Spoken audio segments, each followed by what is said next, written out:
It's time to football time.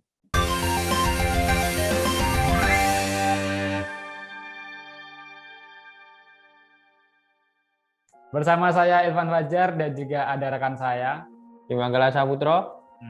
Kali ini kita akan membahas tentang Euro 2020 atau Piala Eropa 2021, Mas. Ini kan sudah memasuki babak final ya, setelah ada timnas Inggris dan juga timnas Italia yang melaju ke babak final. Nah, tapi sebelum itu, sebelum masuk ke partai final, kita sedikit menyinggung, kita mereview, Mas, pertandingan di babak semifinal antara timnas Inggris versus timnas Denmark dan juga timnas Italia versus timnas Spanyol, Mas.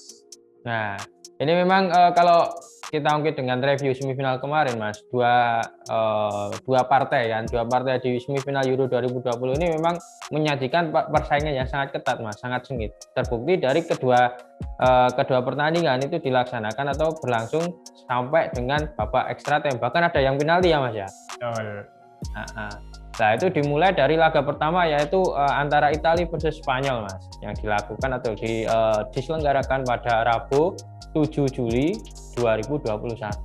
Nah, pada saat itu Italia berhasil mengandaskan La Furia Roja, Mas, dengan skor 4-2 melalui babak adu penalti setelah sebelumnya bermain imbang 1-1. Laga kedua, Mas Irwan? Nah, untuk pertandingan semifinal kedua yaitu ada timnas Inggris yang berhasil menyingkirkan timnas Denmark dengan skor 2-1 di Stadion Wembley London pada Kamis 8 Juli 2021, Mas. Nah, tapi untuk berbicara soal pertandingannya ini juga cukup dramatis, Mas, cukup berimbang. Karena bahkan timnas Denmark ini mampu mengejutkan dengan cetak gol indah melalui free kick yang dilakukan oleh Michael Damsgaard, Mas. Itu pada menit ke-30 dan secara dramatis lagi itu justru dibalas atau disamakan melalui gol bunuh diri dari timnas Denmark dari Simon Kjær, Mas, dari seorang kaptennya sendiri. Dan kemudian dilanjutkan ke drama adu penalti hingga akhirnya ada sebuah drama lagi yaitu terjadi kemelut, yaitu terjadi sebuah pelanggaran di kotak penalti ya, Mas, melalui Raheem Sterling meskipun juga masih kontroversi. Dan itu dituntaskan oleh Harry Kane yang maju sebagai El Goujo dan membuat timnas Inggris atau The Three Lion ini unggul 2-1 dan lolos ke babak final. Nah, ini ngomong-ngomong menyinggung Italia versus Spanyol tadi, Mas. Memang di laga Italia versus Spanyol itu menampilkan dua kiper yang sama-sama tampil tangguh nih sebenarnya, Mas, di babak adu penalti. Terbukti di babak adu penalti itu Unai Simon bisa menghalau satu tendangan penalti, sedangkan Donnarumma itu bisa beberapa kali membaca tembakan dari pemain Spanyol dan salah satunya adalah tembakan dari Alvaro Morata. Nah, itu juga jadi catatan unik sendiri, Mas, di semifinal Euro 2020 karena di babak semifinal itu juga berlangsung secara ketat bahkan sampai dengan adu penalti tadi dan menunjukkan bahwa emang Euro 2020 ini kualitasnya di tiap ajangnya itu selalu berbeda dan ini gridnya naik ini. Dan itu, Mas, ada sebuah ironi, Mas, di pertandingan Italia versus Spanyol. Itu kan nama Dani Olmo ya, dan di Morata itu kan merupakan di babak waktu normal di 90 menit itu kan sebagai penyelamat, sebagai pembeda di timnas Spanyol karena berkat penampilan atau kontribusi dari keduanya, Dani Olmo memberikan assist pada Alvaro Morata dan membuat pertandingan menjadi imbang. Nah, sayangnya di babak adu penalti dua nama yang sebelumnya menjadi penyelamat di waktu normal yaitu Dani Olmo dan juga Alvaro Morata justru melakukan sebuah kesalahan, bisa dikatakan sebuah kesalahan karena gagal melakukan eksekusi tendangan penalti dan membuat timnya sendiri yaitu timnas Spanyol harus mengubur mimpinya untuk bisa tampil di partai puncak.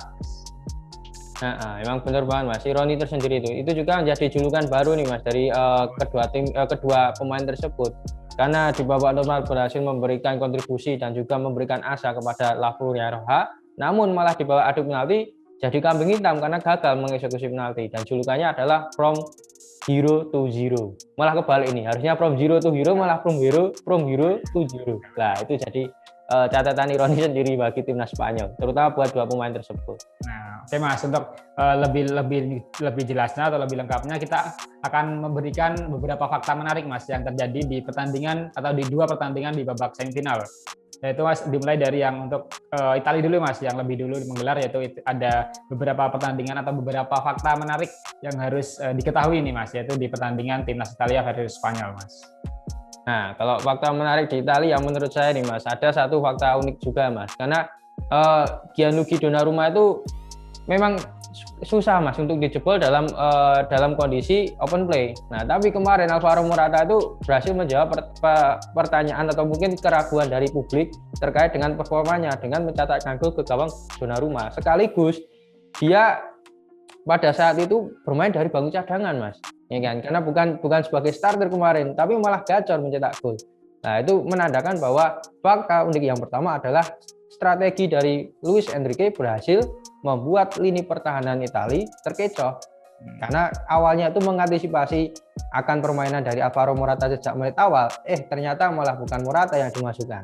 Wah, Nah, itu fakta yang pertama, Mas. Berarti memang sebuah kecerdikan dari seorang Luis Enrique ya, Mas. Karena menyimpan dulu Alvaro Morata yang notabene merupakan pemain dari Juventus yang mungkin bisa sudah dihafali oleh duet dari Chiellini dan juga Bonucci, ya kan? Dan itu karena satu tim ya, Mas ya.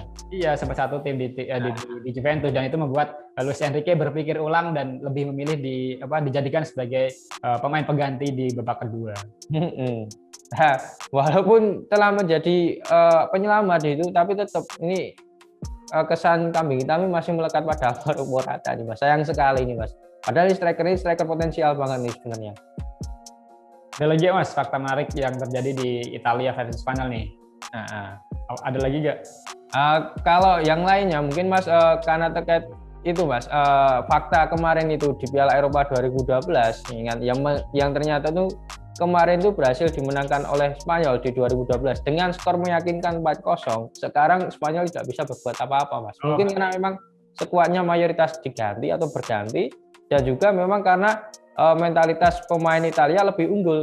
Di situ ada dua pemain senior, Bonucci dan Chiellini juga, Mas, yang mengkoordinir para skuad asuhan dari Roberto Mancini tersebut. Oke, Mas. Berarti bisa memutus tuh. Ya, berarti bisa disimpulkan ini sebagai ajang pembalasan bagi timnas Italia setelah pada tahun 2012 itu di final justru dihajar oleh Spanyol, dan kali ini kembali atau gantian timnas Italia yang menyingkirkan dari timnas Spanyol, Mas. Nah, malah lebih menyakitkan ini, Mas, karena kan ini sampai akhir nih kan, sampai akhir babak adu penalti ternyata malah gagal. Tapi kalau memang pada waktu Italia itu kemarin di Piala Eropa 2012 itu udah down duluan karena memang Spanyol lebih didaya waktu itu.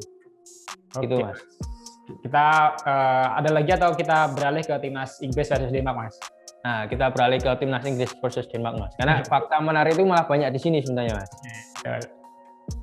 Nah, gantian ya Mas, untuk fakta menarik yang terjadi di pertandingan Inggris versus Denmark. Satu di antaranya adalah ini merupakan sebuah sebuah prestasi baru bagi The Three Lions di bawah pelatih Gareth Southgate, Mas, karena menjadi final pertama di sepanjang sejarah Euro 2020, sepanjang pergelaran Piala Eropa. Ya kan? Karena di beberapa edisi sebelumnya itu memang pencapaian terbaik dari timnas Inggris hanya mampu sampai babak semifinal. Itu terjadi dalam 2 periode, Mas, dan tapi apesnya di babak semifinal tersebut selalu gagal, Mas, dan ini menjadi momen bersejarah bagi timnas Inggris untuk bisa kembali mencatatkan sejarah sebagai juara baru di Euro 2000 atau di sepanjang Euro. Benar, Mas, karena memang Inggris ini sebenarnya bermatematika banyak pemain bintang di dalamnya, dan juga liganya adalah kiblat dari Liga Dunia. Namun patut disayangkan kenapa kok para pemain lokalnya ini tidak bisa berkembang ketika bermain di timnas Inggris. Nah, sekarang momentum ada di tangan Gareth Southgate, 2 kali berhasil membawa prestasi nih. Kan untuk di Piala Dunia 2018 kan berhasil membawa Inggris ke semifinal sebelum kalah dengan Kroasia. Nah, sekarang bisa masuk ke partai final. Ada progres nih, Mas, dari 2018 ke 2021 di Euro 2020. Yang kemarin itu pas di Piala Dunia ya 2018. Benar, Mas. Itu kan pelatihnya juga Gareth Southgate. Southgate kan sudah melatih The Three Lions sejak 2016. Nah, selain itu juga masih ada fakta menarik yang terjadi di pertandingan antara The Three Lions versus tim Dinamit ini, Mas. Yaitu adalah bobolnya gawang seorang Jordan Pickford. Ini saya sangat disayangkan karena setelah 5 pertandingan sebelumnya itu selalu tampil perawan. Nah, kali ini di lawan Denmark justru dijebol oleh pemain dari Michael Damsgaard ya, Mas. Itu juga terjadi melalui sepakan free kick yang cukup indah, Mas. Nah, ini ngomong-ngomong Damsgaard nih, Mas. Ini juga mencatatkan rekor tersendiri nih, Mas. Kenapa? Karena di Euro 2020 baru kali ini nih gol berasal dari tendangan atau situasi free kick. Dan juga uniknya juga, Mas, gawang Pickford itu setelah beberapa kali bermain dengan tim besar dan pemain-pemain senior berpengalaman, yang jebol malah pemain berusia 21 tahun. Itu juga melalui situasi free kick, Mas. Nah, itu unik sendiri, jadi catatan unik sendiri itu dari seorang Damsgaard berhasil menjebol gawang Pickford. Nah, ini Damsgaard ini namanya juga mulai melambung, Mas, mulai dikaitkan dengan beberapa tim mungkin ini karena juga tampil apik di babak Euro 2020 untuk sebelumnya menggantikan peran dari Christian Eriksen, Mas. Benar, Mas. Nah, ini kan memang Damsgaard ini kan produk dari Sampdoria. Produk dari Denmark juga, asli dari Denmark, dan juga sekarang itu sedang bermain di Sampdoria di Italia. Nah, itu memang jadi momentum buat Damsgaard untuk mencari pengalaman lebih di klub besar nih, kesempatan emas nih bagi Damsgaard untuk mengembangkan karirnya. Nah, ini ngomong-ngomong masih ada, Mas, sebuah fakta menarik juga terjadi di pertandingan timnas Inggris versus timnas Denmark, yaitu menyangkut dari seorang Harry Kane, Mas. Setelah tampil kurang meyakinkan di awal penyisihan grup, bahkan di penyisihan grup total, Mas, itu dari 3 pertandingan belum juga mencetak gol. Tapi di babak penyisihan grup, di babak fase knockout, dirinya langsung membuktikan kualitas, Mas, dengan mencetak rentetan gol di setiap pertandingannya, yaitu dimulai dari saat menghadapi Jerman itu mencetak 1 gol, kemudian saat menghadapi Ukraina itu mencetak 2 gol, dan yang terbaru saat pertandingan melawan Denmark itu juga mencetak 1 gol dan juga menjadi aktor kemenangan dari The Three Lions. Memang benar, Mas, karena memang Harry Kane ini kan sebenarnya kan sebagai tumpuan, ya kan, sebagai tumpuan di lini depan Inggris, dan bahkan hingga kini pun dia tak tergantikan, ban kapten di lengannya pun tak tergantikan setelah adanya Maguire. Nah, tapi setelah mendapatkan kritik setelah babak penyisihan grup, penampilannya atau performanya semakin meningkat dan akhirnya sekarang menjadi pesaing top skor nih, Mas. Oke, betul. Ya kan? Pesaing top skor. Karena 2 top skor teratas udah gugur. Nah, makin jadi unggulan nih, Mas, nanti. Sama satu lagi Sterling, rekan duetnya.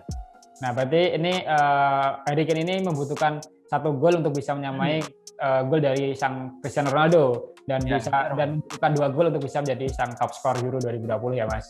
Tapi apakah itu mungkin terjadi di partai final mengingat pertandingannya melawan timnas Italia, Mas? Ya, mungkin dalam partai final kontra Italia mungkin ada beberapa kemungkinan sih, Mas, untuk Kane bisa mencatatkan lebih dari 1 gol, karena memang dilihat dari rentetan gol tadi yang sudah disinggung, dan juga memang dari lini kedua wingernya ini sekarang udah main hidup lagi, Mas. Udah sama-sama gacor lagi, sering memberikan distribusi bola. Terbukti di laga terakhir kemarin lawan Denmark, Bukayo Saka berhasil melakukan soloran masuk ke dalam hingga akhirnya Simon Kjær harus melakukan bunuh diri. Nah, itu bukti dari kedua winger sudah aktif kembali nih, Mas. Nah, tapi berkat justru penampilan apik dari Bukayo Saka, justru mengesampingkan pemain dari Manchester United, Jadon Sancho. Sempat starter kan pada pertandingan melawan Ukraina, tapi di kemarin lawan Denmark justru kembali diparkir ini. Ini memang saya kurang tahu juga nih, Mas, apa yang mungkin ada di pikiran dari Gareth Southgate, karena memang Jadon Sancho kemarin menampilkan penampilan baik juga, ya kan? Setelah katanya konspirasi terkait dengan transfer Manchester United, nah ini kok malah dicadangkan lagi. Apakah mungkin kepercayaan Southgate kepada Sancho itu sekarang lebih rendah daripada kepercayaannya kepada Bukayo Saka?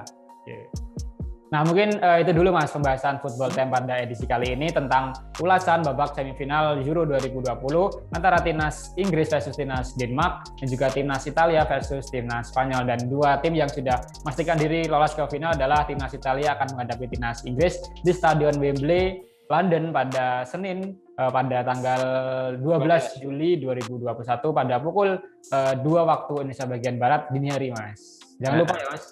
Nah, ini kita harus terus nih pantau perkembangan Euro 2020 karena semakin menuju partai puncak itu semakin tensinya semakin tinggi, Mas, terutama supporter Inggris dan supporter Italia. Nah, menarik. Ini akan kita bahas pada edisi pekan depan ya, Mas. Masih jadi PR nih, ya kan? Yaitu adalah preview pertandingan final atau puncak Euro 2020 antara timnas Italia versus timnas Inggris, Mas. Kita bahas juga dengan momen-momen menariknya Mas, seperti Seiward dan mungkin prediksi-prediksi yang lainnya Mas. Ya, tepat, setuju Mas. Kita tutup ya Mas, Football Time pada edisi kali ini dengan seperti biasa, slogannya Salam Football Time. Terima kasih sudah nonton. Jangan lupa like, subscribe, dan share ya.